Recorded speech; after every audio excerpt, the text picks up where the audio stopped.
Assalamu alaikum, প্রিয় BCS and other job candidates. Today we will be studying about computer.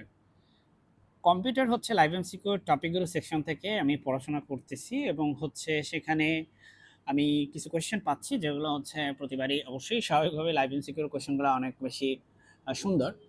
So আমি সেখানে কিছু question পাচ্ছি যেগুলো থেকে আসলে আমি নোট করতেছি পার্সোনালি নিজের জন্য। So I thought why don't I share it.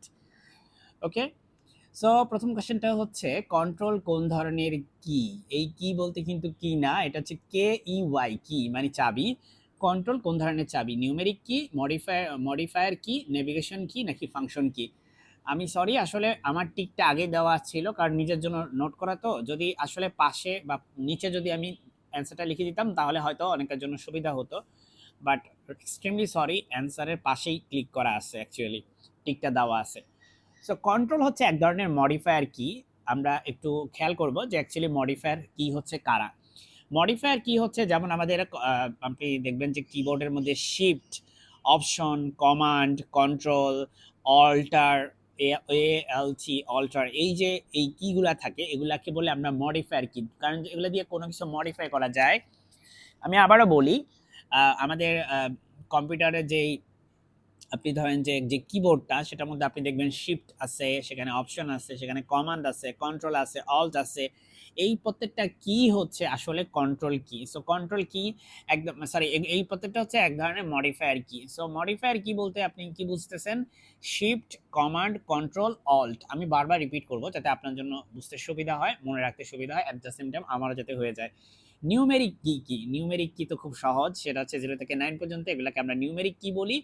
কিন্তু এখানে কিন্তু যোগ, বিয়োগ, গুণ, ভাগ এগুলোকেও কিন্তু আমি নিউমেরিক কি বলে থাকি। সো খুব কেয়ারফুল, 0 থেকে 9 না, শুধু যোগ, বিয়োগ, গুণ, ভাগ এই চিহ্নগুলোও কিন্তু নিউমেরিক কি এর আন্ডারে পড়ে।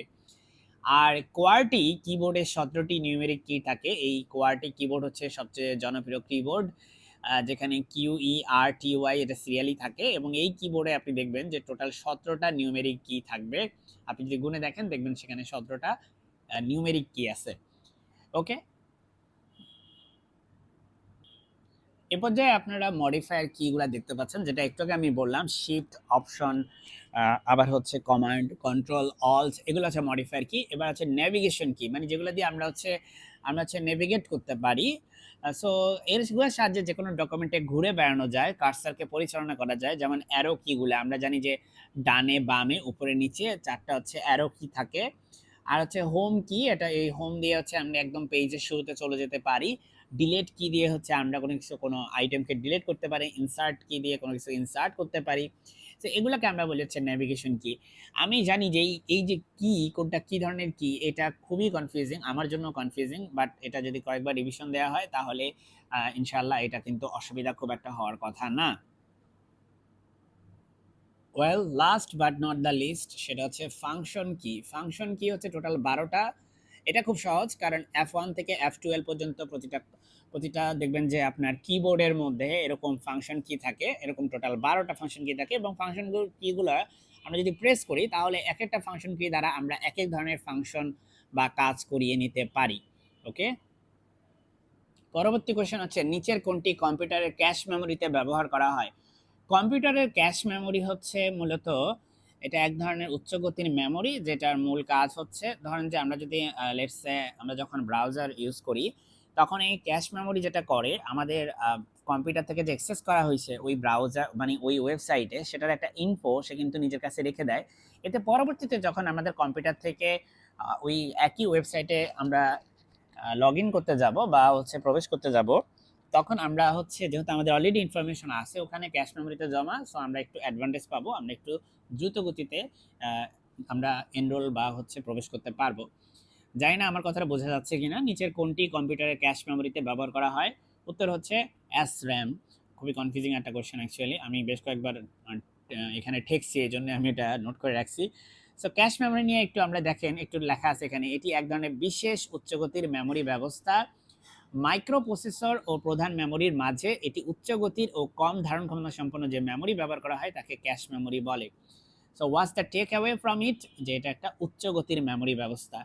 ক্যাশ মেমোরি দেখেন র্যামের থেকেও ছোট। এখানে যদি একটু খেয়াল করেন এখানে লেখা আছে যে ক্যাশ মেমরি হচ্ছে র্যামের চেয়ে ছোট, কম্পিউটারের ডেটা স্থানান্তরের গতি বৃদ্ধি তথা মাইক্রো প্রসেসর প্রক্রিয়াকরণের গতি বৃদ্ধির জন্য ক্যাশ মেমরি ব্যবহার করা হয়। এই জন্য আমি বললাম যে একটু আগে যে কম্পিউটারে কোনো একটা লেটসে আপনি যদি ক্যাশ মেমরি থাকে তাহলে যেটা হয় যে ক্যাশ মেমরি আপনাকে একটা অ্যাডভান্টেজ দেয়, একটা বাড়তি অ্যাডভান্টেজ দেয়। কোনো একটা ওয়েবসাইটে একবার গেছেন সেটাখানে আরেকবার যাওয়ার ক্ষেত্রে আপনাকে সে দ্রুত গতিতে নিতে হেল্প করবে। এটি এক ধরনের স্ট্যাটিক মেমরি যা উচ্চ গতি সম্পূর্ণ তুলনামূলক দামি মেমরি। ক্যাশ মেমোরিতে থাকে ইপিরোম এ, ক্যাশ মেমোরি থাকে ইপিরোম এ। হ্যাঁ, সো কম্পিউটারের ক্যাশ মেমোরিতে নিচের কোনটি কম্পিউটারের ক্যাশ মেমোরিতে ব্যবহার করা হয়? উত্তর হচ্ছে SRAM। এবার একটু SRAM নিয়ে আমরা একটু যদি আলোচনা করি, এই SRAM জিনিসটা কি?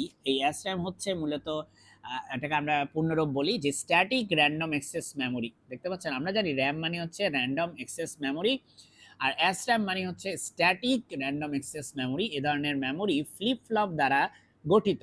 এ ধরনের মেমোরি ফ্লিপ ফ্লপ দ্বারা গঠিত যা বাইনারি বিট 0 1 ধারণ করে এবং ধারণকৃত ডেটা ততক্ষণ পর্যন্ত মেমোরিতে থাকে যতক্ষণ পর্যন্ত বিদ্যুৎ সরবরাহ থাকে। SRAM অত্যন্ত দ্রুত গতি সম্পন্ন হওয়ায় ভিডিও, RAM, ক্যাশ মেমোরি ইত্যাদি ক্ষেত্রে ব্যবহার করা হয়। সো আমরা দেখতে পাচ্ছি যে SRAM এমন একটা ব্যাপার-স্যাপার যেখানে মেমোরি ফ্লিপ ফ্লপ দ্বারা তৈরি আর হচ্ছে যা বাইনারি বিট 0 1 ধারণ করতে পারে। ধারণকৃত ডেটা ততক্ষণ পর্যন্ত মেমোরিতে থাকে যতক্ষণ পর্যন্ত বিদ্যুৎ সরবরাহ থাকে। আর SRAM অত্যন্ত দ্রুত গতিসম্পন্ন হয় ভিডিও, RAM আর হচ্ছে ক্যাশ মেমোরি ইত্যাদি ক্ষেত্রে ব্যবহার করা হয়। এখন আমরা হচ্ছে রোবটের দুনিয়ায় প্রবেশ করব। প্রথম ইন্ডাস্ট্রিয়াল রোবটের নাম কি? সোফিয়া, ইউনিমেট, মুরাতা বয়, আসিমো। উত্তর হচ্ছে ইউনিমেট, এটা তো মুখস্থ করতেই হবে। প্রথম ইন্ডাস্ট্রিয়াল রোবটের নাম হচ্ছে ইউনিমেট, ইউনিমেট, ইউনিমেট, ইউনিমেট। আর এটা খুবই ইম্পর্টেন্ট একটা কোয়েশ্চেন, রোবোটিক্সের জনক কাকে বলা হয়? Joseph Frederick Engelberg. আমি এঙ্গেলবার্গ শুধু মনে রাখি, জোসেফ ফ্রেডরিক এঙ্গেলবার্গ, আমার এঙ্গেলবার্গ দিয়ে মনে থাকে এটা এমনিতেই। সো যাই হোক, জোসেফ ফ্রেডরিক এঙ্গেলবার্গ হচ্ছে রোবোটিক্সের জনক। রোবটের মুভমেন্টের জন্য রোবোটিক্সে অ্যাকচুয়েটর ব্যবহার করা হয়। এটা অ্যাকচুয়ালি মার্ক করার মতো একটা জিনিস। এটা এর আগেও আমি আসতে দেখছি। রোবটের মুভমেন্টের জন্য রোবটে অ্যাকচুয়েটর ইউজ করা হয়। তাহলে অ্যাকচুয়েটর কেন ইউজ করা হয়? রোবটের মুভমেন্টের জন্য।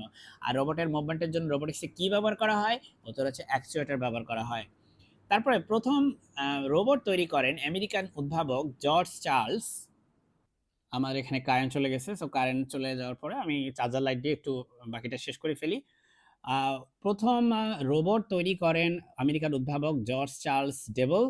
1950 সালে তার তৈরি প্রথম ইন্ডাস্ট্রিয়াল রোবটের নাম ছিল ইউনিম্যাট। একটু আগে এটাই আলোচনা হচ্ছিল যে 1950 সালে তার তৈরি প্রথম ইন্ডাস্ট্রিয়াল রোবটের নামই হচ্ছে ইউনিম্যাট। লাস্ট ইনফরমেশন, ইউনিম্যাট রোবট তৈরির প্রজেক্টের উদ্যোক্তা ছিলেন আমেরিকান জোসেফ ফ্রেডরিক এঙ্গেলবার্গ। উনি হচ্ছে মূলত আমি একটু আগে বলতেছিলাম রোবোটিক্সের জনক। আমি এখানে ভিডিওটা আরও কন্টিনিউ করতাম কিন্তু যেহেতু কারেন্ট চলে গেছে আসলে এভাবে এই আলোতে হচ্ছে না। সবাই ক্ষমা সুন্দর দৃষ্টিতে দেখবেন। আমার জন্য দোয়া করবেন। আসসালামু আলাইকুম।